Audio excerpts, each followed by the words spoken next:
वहाँ पर भी जाएगा। किस तरीके का फीडबैक आ रहा है जो कि 2023 के लिए बड़ा अहम है?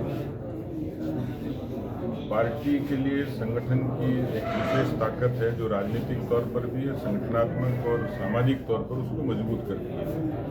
काम करते करते हम कहाँ तक पहुँचे तो एक स्वाभाविक सी प्रक्रिया है कि काम की समीक्षा होनी चाहिए और उस लिहाज से मैंने अपने जिम्मे 3 जिले किए थे, बाड़मेर, जैसलमेर और बालोतरा। मैं संतुष्ट हूँ क्योंकि संगठन बहुत धरातल तक पहुँचा है।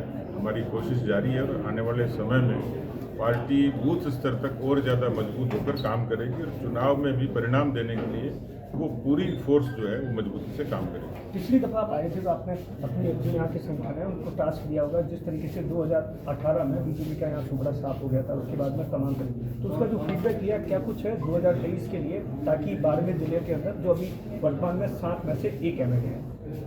पार्टी अब संगठनात्मक रूप से भी और राजनीतिक तौर पर भी मजबूत हुई है और मुझे पूरा भरोसा है कि जैसे प्रदेश में एक सकारात्मक वातावरण 23 को लेकर बन रहा है, उसका असर बाड़मेर पर भी होगा। और जैसे मैंने कहा कि कुछ ऐसी सीटें हैं जहां हमें और ज़्यादा मशक्कत की आवश्यकता है, उसका भी फीडबैक बराबर ले रहे हैं। मैं इतना ही कह सकता हूं कि भारतीय जनता पार्टी जब 2/3 बहुमत की सरकार की तरफ अग्रसर होगी तो बाड़मेर जिला भी उसमें अग्रणी भूमिका निभाएगा।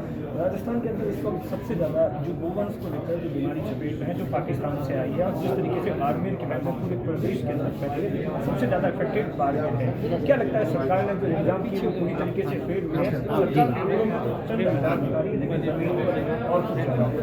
देखिए, एक बड़ा पशुधन है 37 लाख के करीब, उसको सामान्य तौर पर भी उसके उपचार के लिए जो व्यवस्था होनी चाहिए वो राजस्थान की सरकार के पास नहीं है।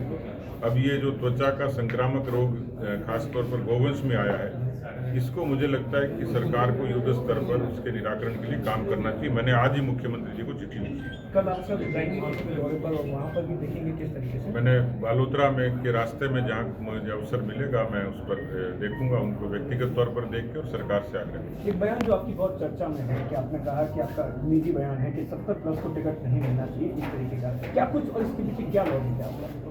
सरकार 60 साल में रिटायर कर देती है ये मान के कि भाई व्यक्ति शारीरिक और मानसिक रूप से अब उतना मजबूती से काम नहीं कर पाएगा। तो राजनीति में हालांकि व्यक्ति की महत्वाकांक्षा, उसका एम्बिशन रहता है लंबे समय तक, लेकिन फिर भी नई पीढ़ी आए, नई लीडरशिप आए तो उसका जरिया ये है कि व्यक्ति को एक सीमित मर्यादा तक काम करने के लिए प्रेरित करना चाहिए। हमारे यहाँ उदाहरण है देश में बहुत सारे लोग, खासतौर पर बीजेपी में तो जब जनसंघ के नेता नानाजी देशमुख ने 65 साल में सेवानिवृत्ति ले ली थी, मेरी इच्छा है कि मैं 70 साल में किसी नौजवान के लिए मैं रास्ता दूं, उसको मैं संरक्षण दूं।